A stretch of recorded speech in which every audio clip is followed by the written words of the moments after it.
माझा संशय आहे की जरांगेंच्या समर्थकांनी माझी गाडी जाळली असावी, गाडी आपोआप पेट घेऊ शकत नाही। दुसरं की आत्ताच एक लेटेस्ट त्यांनी मुलाखत दिलेली आहे, त्या मुलाखतीत त्यांनी असं म्हणलं, एक कोणतरी राजकीय नेते आहेत लाड नावाचे, त्यांच्याबद्दल त्यांनी सांगितलं की माझं त्यांच्यावर बारीक लक्ष असतं, तो कुठं असतो, त्याचा बाप कुठं असतो, त्याची बायको कुठं असती, आणि मी इतका हे करीन की त्यांच्या गवऱ्या काय त्यांची राखसुद्धा ठेवणार नाही।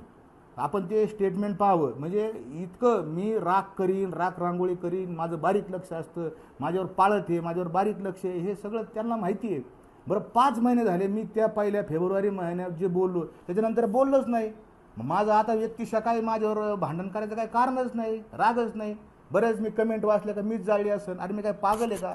आमच्याकडे पश्चिम महाराष्ट्रात कष्टानं बरेच, मी गाडी काय नवीन आहे, जुनी गाडी घेतलेली, ती इम्पोर्टेड गाडी होती म्हणून मी जुनी घेतली, मला हाऊस होती, मी घेतली गाडी।